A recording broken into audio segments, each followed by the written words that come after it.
What's up, everybody? Welcome to the Ninja Brand Parkour Gym. My name is Jason Budden. I'm one of the coaches here, and today we're going to do a tutorial on cast flips, also known as castaways.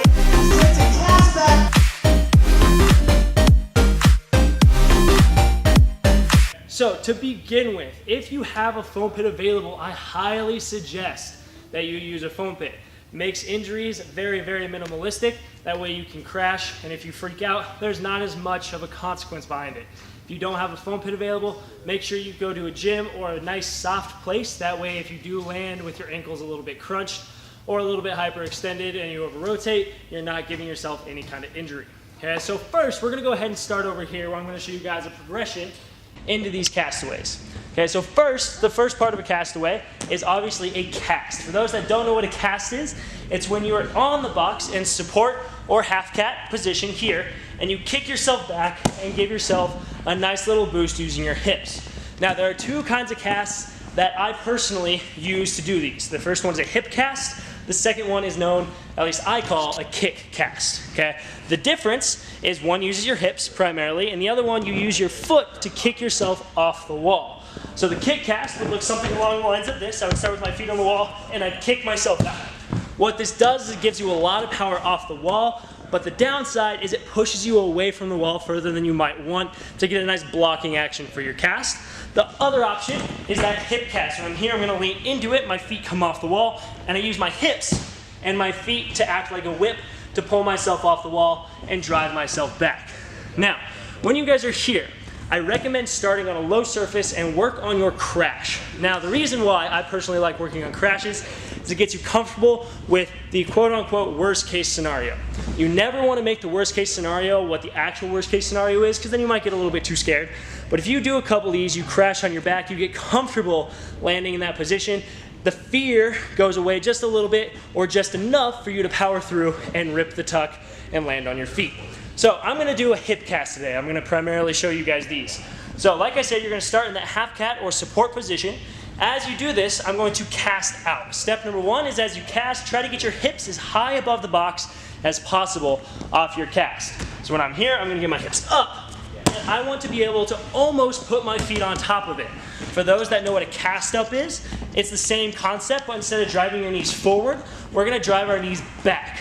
Okay? So the first crash you guys are going to work on is that hip cast. You guys are going to block off with your shoulders, and you're going to crash on your back. Now, it's really important, do not hold your breath when doing these. We don't want you to knock the wind out of yourself. When you hit the ground, try to breathe out as naturally as possible using a back crash landing.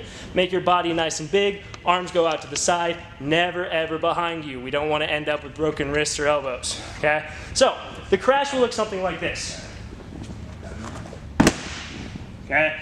As you guys saw, I drove my hips as high as I could. I drove my knees up, but I didn't quite tuck. Now, the two things needed to do this are a back tuck in the middle of the air. There's a back tuck tutorial already on our YouTube channel. Go ahead and check that one out if you don't already have the technique. And that gets you one step closer to doing this castaway. Now, if you guys remember with a back tuck, in order to get around, you have to get your chin back, your hips forward, and your knees to your chest. All we're doing is we're taking out the knees to the chest and the chin back. The hips are still driving forward and the knees are still coming up. We're just not grabbing them into our chest. Let's go ahead and do one more of those crashes just to get a little bit more comfortable, and then we'll go ahead and show you the next progression. Awesome. Now, once you guys have gotten comfortable with crashing, you've had a nice fluffy surface to do this on, you guys are going to move on to a higher box. Okay? The higher the box, the easier this castaway is going to be to land, purely because there's more height involved. Now, you do want to be a little bit careful, because if you go on too high of a box, you might freak yourself out because of height. I know that I'm that way sometimes. Or you might be scared to over-rotate, and we definitely don't want that to happen. Right here, I have a box that's roughly 6 feet tall. This is one of my favorite heights to actually do castaways on. It's nice and comfortable for me. I can grab the top. That way, if I do crash out or I freak out halfway in my set, not in my flip, I can bail out comfortably, landing in QM, keeping myself nice and safe. Now, what you're going to want to do is get comfortable with your height first. However you want to get on top of the box is fine. You can start sitting, you can start with a climb up just like I did. Make sure your wrists are nice and warmed up, because we don't want those to get injured or fatigued, otherwise this flip is going to become harder. Now, when you're on your height, you're going to once again get into that support or half cat position. practice your casts off. Don't work on the cast to crash unless you have a foam pit or a nice fluffy setup, because the higher you get, the more chance of injury there actually is. So what you're gonna do is you're gonna get into that support position, work on that cast off, that block, and get nice and comfortable going back behind it. This will also prepare you for that landing. We don't want to shock your body. Remember, just like a back tuck, you land toes, absorb, and you saw I stepped back. If you need to step back or roll out, no problem at all when you're learning these. It's okay to over-rotate as long as you have control with it, okay? Now, once you guys get comfortable enough, you guys can start throwing these. Now, be careful when you're throwing these. There's a couple different techniques. My technique is I have a bigger cast and a smaller block. But there are some people out there that treat this more like a palm flip, if you know what those are, where it's a small cast and a big block. What that does is it keeps you closer to the wall. That way you set yourself up for more wall tricks or possibly another climb up. With the bigger cast out, you just end up a little bit further away from the box, have a little bit more give or take time if you feel like you're falling forward. So let's go ahead and do a couple of these. I'm gonna do my first one from sitting, and then I'll do 1 or 2 more setups. That way you guys can kind of get a feel of how this move should go. I hate doing these from sitting. All right, ready? Yep.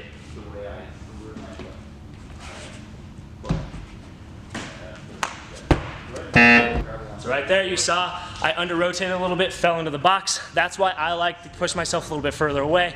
That way if you're not as comfortable with that landing, you don't headbutt the box. Let's go ahead and do another setup. We're gonna tack up into this one instead.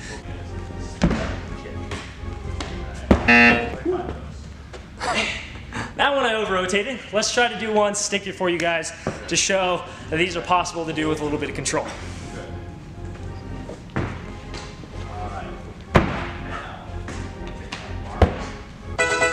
Boom. So that right there is a castaway or cast flip tutorial. Hopefully this helps you guys get a little bit closer, if not all the way to landing these. Remember, safety is key. Please train safe. This one flip, since you are on height, gives another variable of accidental injury. So please be careful, please be safe. Subscribe, like, hope to see you guys next time. See you later. Ooh, that was a good stick. You can't tell on the video that I'm holding my breath.